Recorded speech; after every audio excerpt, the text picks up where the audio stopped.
Hello friends, कैसे हो आप सब लोग। आप देख रहे हैं एक्सक्विजिट ज्ञान। मैं हूं वरुण और आज का हमारा जो टॉपिक है वो है सीआरपीसी का सेक्शन 155। दोस्तों, मेरे चैनल को सब्सक्राइब कर देना और वीडियो को शुरू से लास्ट तक पूरा देखना। कोड ऑफ क्रिमिनल प्रोसीजर का सेक्शन 155 का मार्जिनल नोट कहता है information as to non cognizable cases and investigation of such cases, यानी नॉन कॉग्निजेबल केस के रिगार्डिंग इंफॉर्मेशन और उसकी इन्वेस्टिगेशन। तो सबसे पहले हम बात करते हैं नॉन कॉग्निजेबल केस या नॉन कॉग्निजेबल ऑफेंस होता क्या है।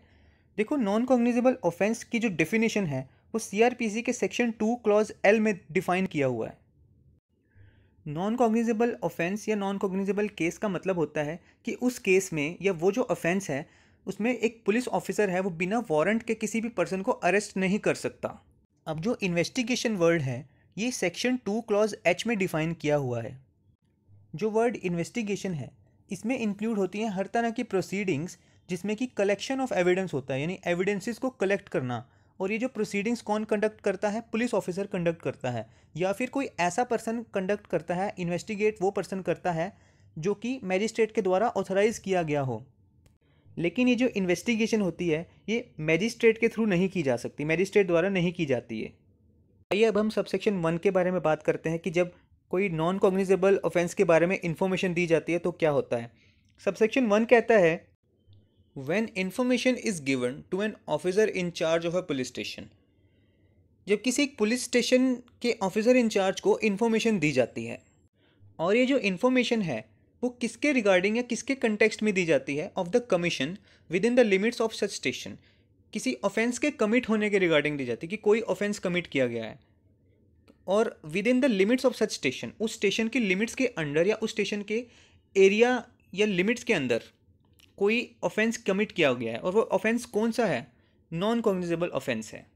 यानी कोई भी इंफॉर्मेशन इसके रिगार्डिंग किसी पुलिस ऑफिसर को जो कि ऑफिसर इंचार्ज है किसी पुलिस स्टेशन का उसको दी जाती है तो क्या होगा कि ही शेल एंटर और कॉज टू बी एंटर्ड, वो एंटर करेगा उस इंफॉर्मेशन को या करवाएगा। The substance of the information, यानी इंफॉर्मेशन का जो मैटर है, इन अ बुक, एक बुक में इसको लिखेगा या लिखवाएगा, to be kept by such officer, और वो जो बुक है वो उस ऑफिसर के पास रहेगी in such form as the state government में प्रिस्क्राइब इन दिस बिहाफ।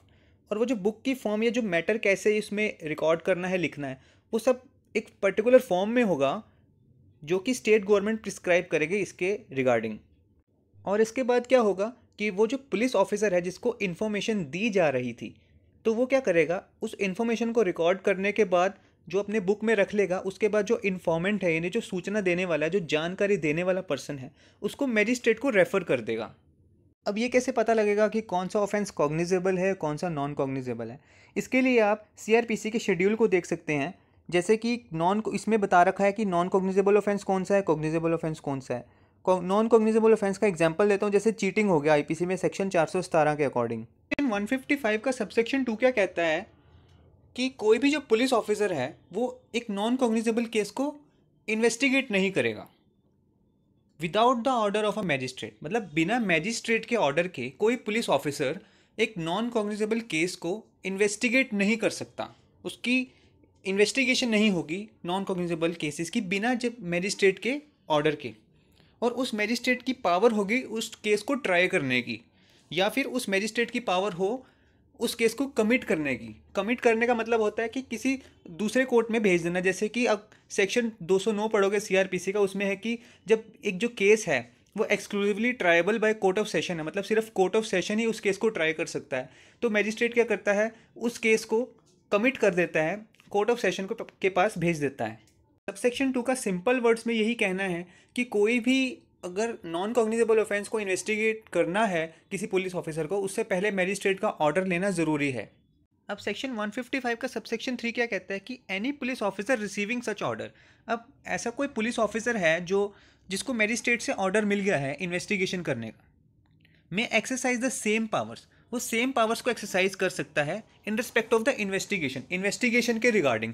मतलब एक बार मैजिस्ट्रेट का ऑर्डर मिल गया उसको इन्वेस्टिगेशन करने का, तो वो जो पुलिस ऑफिसर है वो इन्वेस्टिगेट कर सकता है, उसके पास सेम पावर्स होंगी जो कि एक ऑफिसर इंचार्ज के पास होती हैं पुलिस स्टेशन के।